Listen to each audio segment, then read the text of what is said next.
Abraham, Isaac and Jacob were the three primary patriarchs. The wife of Isaac was Rebekah. Rebekah was blessed by her family when she went to marry Isaac. They said that she should become the mother of millions of billions of descendants, and that her seed should possess the gates of their enemies. So that is an important proof wherever we find a nation such as the USA or the UK that emphasizes the acquisition and the control of important strategic areas. That is the gates, the points of avenue of access to regions that have strategic importance. That is a sign of Israelite ancestry that needs to be taken together with other proofs that it in itself is of significance. It had been said to Abraham in Genesis 22:17, "In blessing I will bless you, and multiplying I will multiply your descendants as the stars of the heaven and the sands which is on the seashore, and your descendants shall possess the gate of their enemies. And in your seed will all peoples of the earth be blessed." Abraham had been blessed. Abraham had been blessing. That in blessing I will bless you,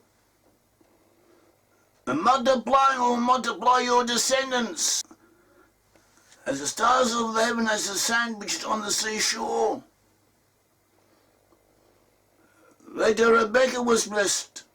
Genesis 24:60, and they blessed Rebekah and said to her, "Your sister." May you become to her, and said to her, "Our sister." Our sister. May become thousands and millions, and may your seed inherit the gates. May your seed inherit the gates of those that hate them. So there we have it. We have the proof. We already have an identifying sign, an identifying point to work from. The lost ten tribes will become the most powerful nations on earth. See Numbers 24:7-9, Micah 5:7-9.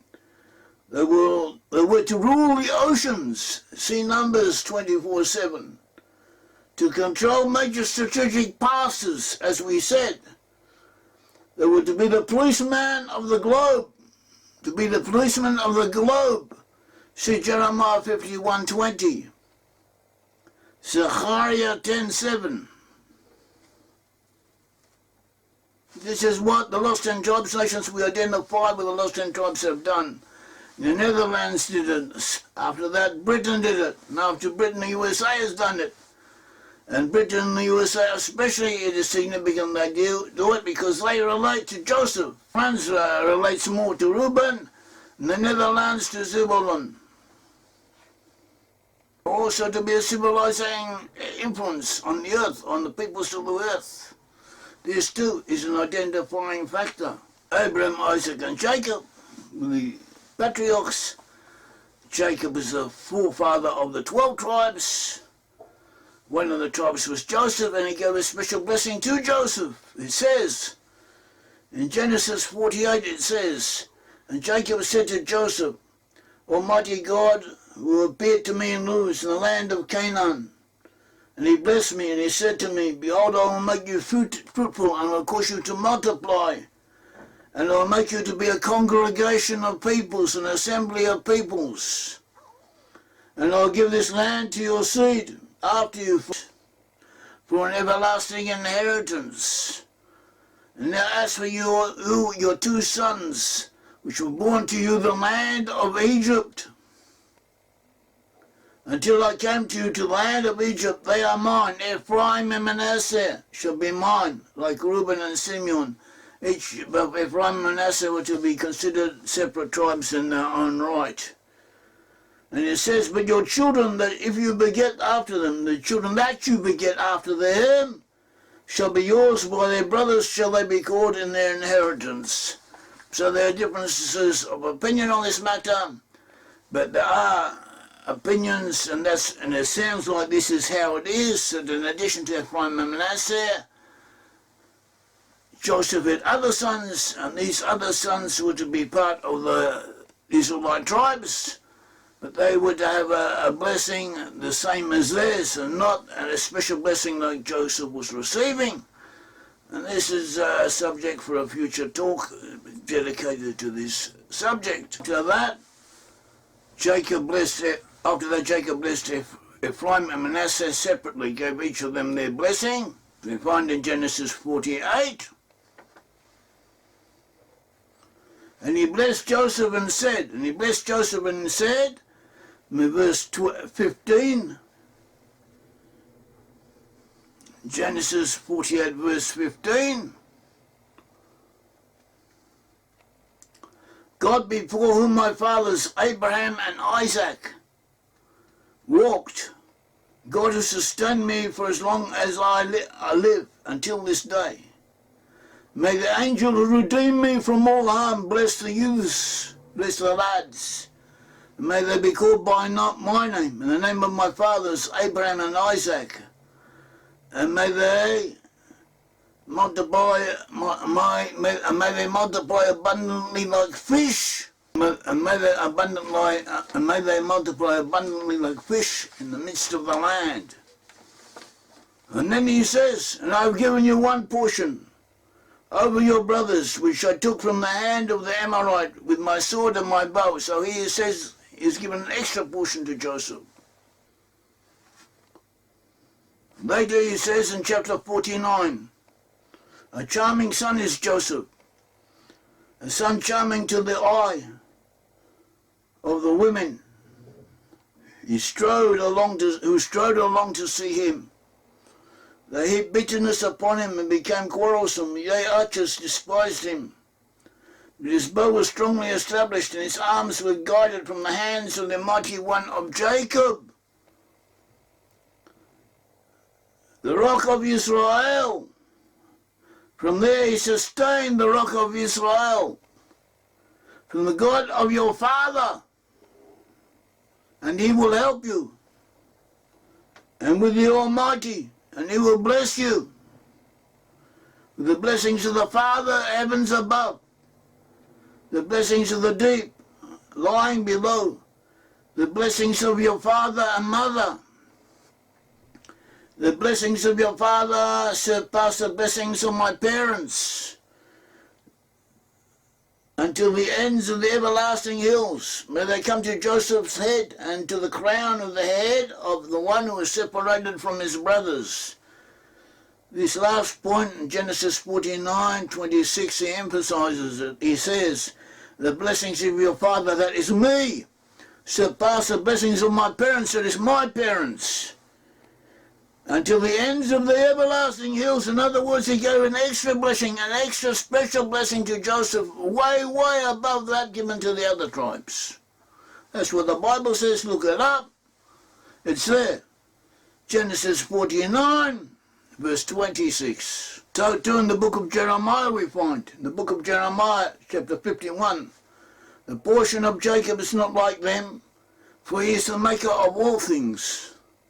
And Israel is a tribe of his inheritance. The Lord of hosts is his name. You are my battle axe. You are my battle axe and weapons of war. For with you I will break the nations in pieces. With you I will destroy kingdoms. With you I will break in pieces the horse and its rider. With you I will break in pieces the chariot and its rider. With you also break in pieces man and woman. With you I will break in pieces old and young. With you I will break in pieces the young man and the maiden. With you I will break in pieces the shepherd and his flock. With you I will break in pieces the farmer and the yoke and his yoke of oxen. With you I will break in pieces governors and rulers. In Micah 5 he says, then the remnant of Jacob shall be in the midst of many peoples, like dew from the Lord, like showers of the grass.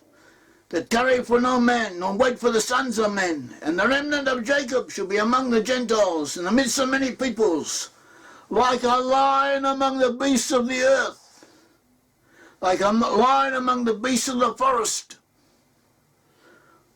like a young lion among flocks of sheep, who if he passes through, both treads down and tears in pieces, and none can deliver. Your hand shall be lifted up against your adversaries, and all your enemies shall be cut off. And all your enemies shall be cut off. So too Joseph had been blessed, as we find in Genesis 27:29, that people serve you and nations bow down to you. Be Lord over your brethren, and that your mother's sons bow down to you. Cursed be everyone that curses you, and blessed be everyone that blesses you. And so too Ephraim was blessed, especially. In Genesis 48:19 it says, his father refused and said, I know it, my son, I know it. He also shall become a people, and he also shall be great. That is, Manasseh shall also become great. Manasseh shall also be great, like Ephraim. But truly his younger brother, that is Ephraim, shall be greater than he. And his seed shall become a multitude of nations. A multitude of nations. Multitude of nations means Hagoyim in Hebrew. Onkelos, who translated the Bible into Aramaic, and he consulted, or he did so in a manner consistent with the opinions of the sages. He translates this to say, as they will rule over the nations, they will rule over the peoples. In the Hebrew it says Malach Hagoyim, indicating that he, Ephraim, shall give form, shall enable other peoples to become nations in their own right. Joseph had to become the firstborn, to receive the rights of the firstborn. This emphasized, so it said so expressly in the book of Chronicles, 1 Chronicles chapter 5. It says, the sons of Reuben, the firstborn of Israel, for he was the firstborn, but when he defiled his father's bed, his birthright was given to the sons of Joseph, the son of Israel, but not to be recognized as a genealogy as firstborn. So the firstborn right was given to Joseph, as it says expressly in the Bible.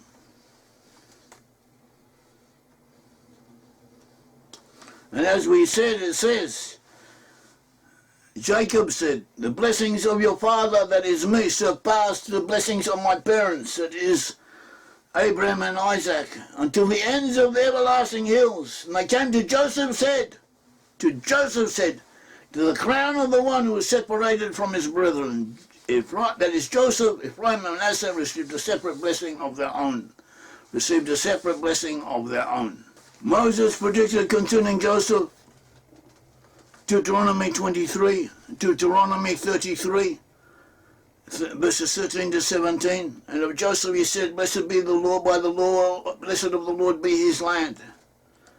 For the precious things of heaven, for the dew, and for the deep that crouches beneath, for the precious fruits, and for the chief things of the ancient mountains of the everlasting hills, that is, mineral resources, precious metals, and the like, of the earth and the fullness of it, of the earth and the fullness thereof, the goodwill of him that dwelt in the bush. His glory is like the first thing of his bull, the chor shoro, first thing of his bull. And his horns like the horns of a unicorn. A unicorn is a symbol of Scotland and of Britain, and of the United Kingdom, together with a lion. Together with a lion. With them he shall push the people together unto the ends of the earth, and they the 10,000s of Ephraim, and they are the thousands of Manasseh.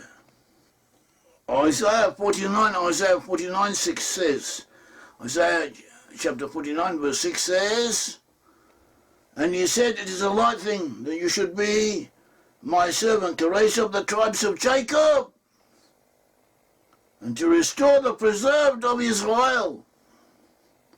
I will also give you a light for the Gentiles, a light for the Gentiles, that you may be my salvation to the ends of the earth. They shall instruct the Gentiles, they shall guide the Gentiles, they shall uplift the Gentiles. Rabbi Moshe David Valley brings sources, and also Rabbi Cook and others that say the lost 10 tribes, or indicate that lost 10 tribes, lost awareness of their ancestry, went down to the levels of the non-Jewish peoples to become like them in order to uplift them from within, which is something that they have done. Also, the lost 10 tribes were to be at the ends of the earth. That is England. The very name England in French means end of the earth. England was recognized in ancient times as the ends of the earth.